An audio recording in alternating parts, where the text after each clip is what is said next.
สุขสบายดีพ่อแม่พี่น้องเศร้ายูทูบตุกฐานเนาะเพราะว่าจะเป็น FC ทางฝั่งไทยและกับฝั่งลาวเนาะกลับมาพบมาพอกับแรงวันอาทิตย์เนาะกับช่อง YouTube ของ Hunter แซ่แนวเนาะเพียงเนาะ สพอมื้อนี้กะสีพาพี่พี่น้องมาเบิ่งกิจกรรมในการผสมพันธุ์เทียมเนาะเพียงเนาะของดีๆเนาะมือใหม่นำไปนำใส่ได้นะเพียงเนาะอันนี้ก็ให้เบิ่งหมู่คุณก่อนนะเพียงเนาะสำหรับอุปกรณ์มื้อนี้ก็มีเดือยเทียมแล้วก็นำเสื้อเนาะไปซื้อมาจากแรงที่เสื้อถือได้นะพี่น้องเนาะ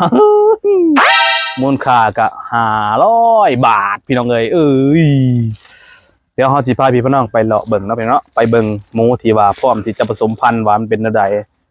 ก่อนสิไปก็อย่าลืมกดติดตามเด้อพี่น้องเด้อกดติดตามกดไลค์กดแชร์เนาะเป็นกำลังใจให้ช่อง YouTube ของ Hunter แซ่แนวเนาะพี่น้องเนาะโอเคเนาะเพียงเนาะมื้อนี้สิบ่ใช้เวลายาวสิพาพี่น้องไปเบิ่งการผสมพันธุ์เทียมว่าเฮาต้องเฮ็ดแบบใดแล้วสิอธิบายแล้วก็สิสาธิตให้เบิ่งไปพร้อมๆกันนะเพียงเนาะก่อนสิไปก็อย่าลืมกดเนาะกดติดตามกดไลค์กดแชร์เนาะเป็นกำลังใจให้ช่อง YouTube ของ Hunter แซ่แนวเนาะเนาะโอเคเนาะเดี๋ยวเฮาไปเบิ่งกันเลยพี่น้องเอ้ยอันนี้มันหมูขุนเนาะหากระโหยอาหารลงไป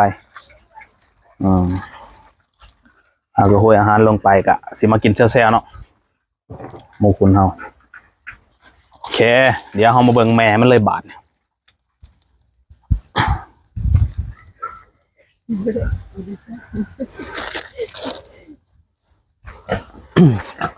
ี่ยอาหารเบิดเลยอันนี้คือหมูขึ้นเพศเนาะพี่น้องเนาะหมูขึ้นเพศนี่ปีแดงจึ้งครึ่งโอ้ยเนาะขมหลังมันก็สิประมาณนี้พี่น้องเนาะนิ่งอยู่โอเคนะพี่น้องเนาะไม่เห็นหน้าเขาดูนี่ก็กำลังจะผสมพันธุ์เทียมนะพี่น้องเนาะเริ่มนิ่งอยู่เลยเดี๋ยวนี้มันกำลังหิวอยู่คือเบือกนิ่งบันไดจักหน่อยสิน้ำลด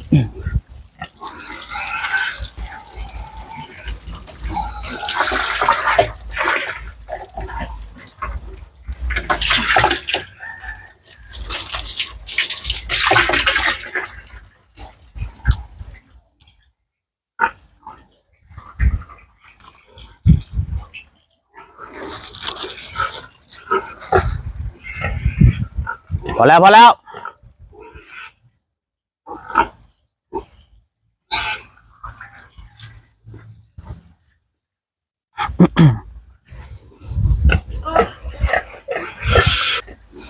เนี่ยเห็นบ่นี่เริ่มนิ่งเลยพี่น้องเอ้ยนิ่งแล้วสมิงส้มได้หมูแม่สาวเลยเพียงเด้อแม่สาวมาอาหารมากินก่อนเดี๋ยวก็ต้องล่างก่อนพี่น้องเอ้ยนี่เบิ่งเด้อนี่ล่างก่อนยับออกนะ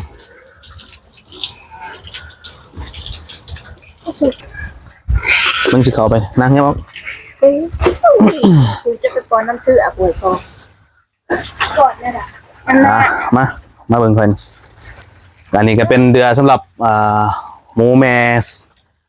สาวได้เพิ่นเด้อหมูแม่สาวที่ยังบ่ทันเคยผสมพันธุ์จักเทื่อเนาะเฮาสิมาแดกกันเนาะพี่น้องการแดกกับบ่แม่นสิดึงออกเบิดเลยเนาะให้มันยังอยู่แนวนี้เนาะมาเบิ่งนำกันพี่น้องเอ้าเพิ่นบ่ให้อยู่นี่เนาะแน่แทงเข้าไป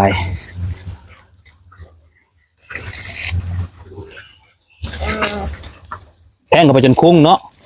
คุ้งแล้วก็บิดหมุนเนาะหมุนจักหน่อยหมุนไปทางขวามือเด้อพี่น้องเด้อหมุนไปทางขวามือแล้วก็ดึงเนาะดึงมันสิแน่นตึงๆแบบนี้แสดงว่ามันเข้าข้อมดลูกมันแล้วเนาะพี่น้องเนาะโอเคถือว่าได้ซั่นเนาะ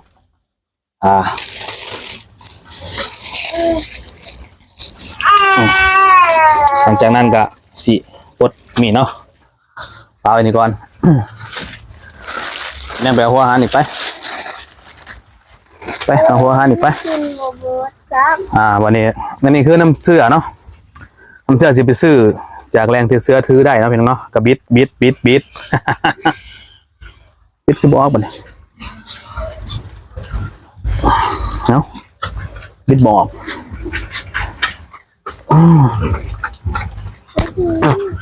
บิดบอกกับเอาไปใส่ระบบนี้เอาพี่น้องเลยแต่กะมาแทงใส่เนาะ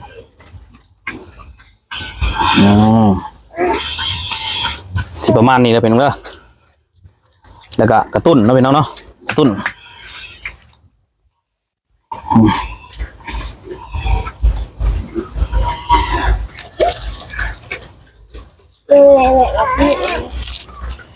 กะสิซาๆแน่เนาะพี่น้องเนาะ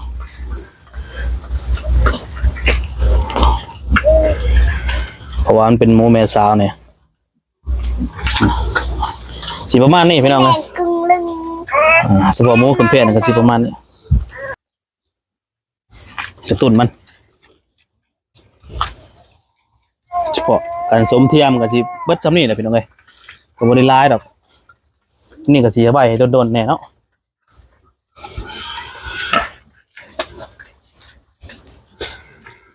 ยังบ่จะคักเนาะยังมืออื่นเอาอีก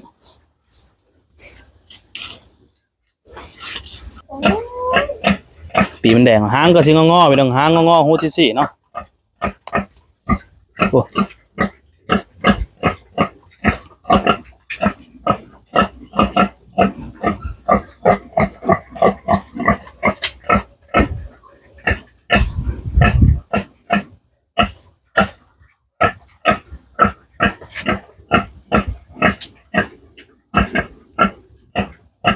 การผสมนี่เฮิงๆแน่จะก็ดีนะเพื่อนเนาะบ่ไวได้เพื่อนเด้อ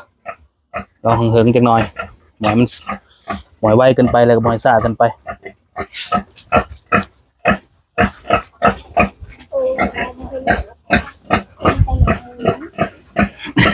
มันก้นมันนี่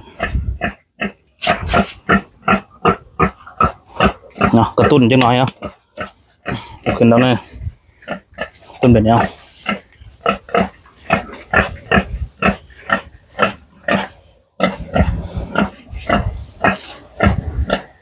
ขันหมูสาวนี่มันสีซ่าแด่ได้เพิ่นเด้อบ่ต้องตกใจใส่หันเบิดขันหมูแม่นางแม่ยังนี่ก็สิใส่เวลาข้าวเดียวกระตุ้นมันก็ให้มันคือกับที่ว่าผสมธรรมชาติเนาะ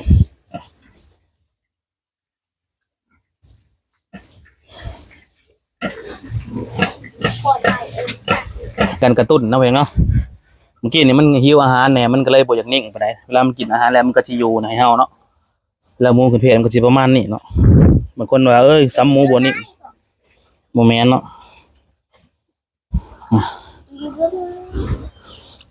เวลาซ้ำหมูใช่มั้ยให้เบิ่งเห็นพอนี่เวลาสมเทียมมันก็สิประมาณนี้เนาะถ้ามันบ่มีหอกอาหารมันจะบ่ติ่งเนาะมันเฮ็ดให้เฮาเนาะโยมได้เนาะจะบ่สิบ่ไปไสหางงอเนาะเบิ่งนี่เบิ่งหางนี่ก็หูซี่เนาะพี่น้องเนาะนี่หูซี่มันก็จังสิสมบูรณ์เนาะขึ้นได้เนาะสบายขึ้นสบายเลยเฮานักเฮามีน้ำหนักอยู่75โลนี่ขึ้นน้อยเลยหมูนี่เนาะ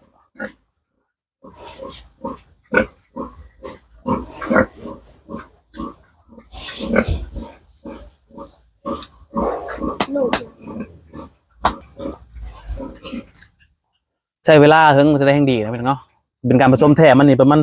30 นาทีชั่วโมงหนึ่งก็มีเนาะพี่น้องเอาขึ้นน้อยเลยน้อยจะหน่อยเนาะนี่แดงนี่เนาะสีแดงลิตรแต่สีประมาณนี้ได้เพียงเด้อเดี๋ยวเฮาสิให้เบิ่งแบบน่ะนี่แดงเขาจะบ่บังคับปานใดเนาะถ้ามันบ่เข้าก็จะบังคับจักหน่อยเนาะบังคับจักหน่อย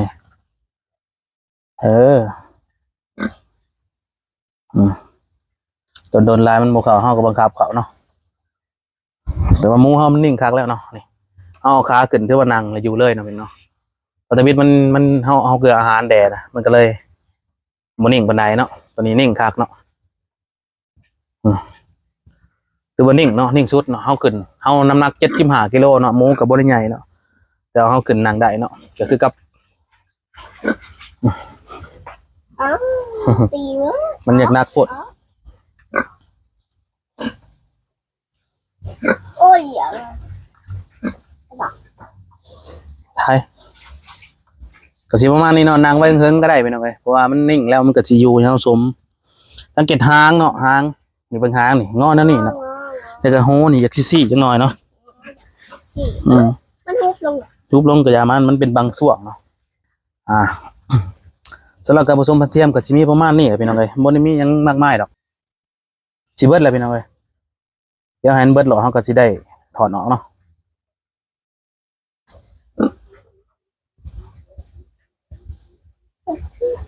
มันก็ถูก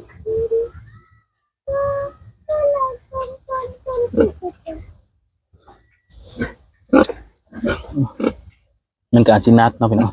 เฮาก็70โลนะเป็นน้องน้อยเบิดโตหลายมันก็อันตรายเนาะมันยังบ่หลายพี่น้องเอ้ยสิบังคับเขาแล้วจังหน่อยหลังจากที่มันได้น้อยนั่นนี่แล้วเฮาก็ต้องไล่ลมเขาก่อนพี่น้องเอาลมเขาเนาะเอาลมเขาเอาลมเขาให้มันเบ่งๆแล้วก็เสียบเข้าใหม่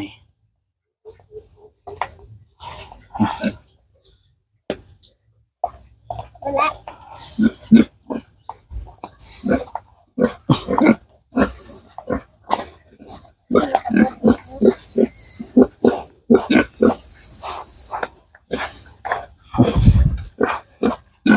เดี๋ยวก็อัดไว้เนาะ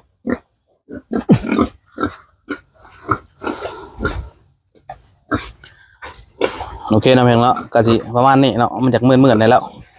เอาเป็นหยังเนาะเดี๋ยวมันนิ่งแล้วเนาะมันนิ่งเอายังบ่ทันถอดมันจากมืด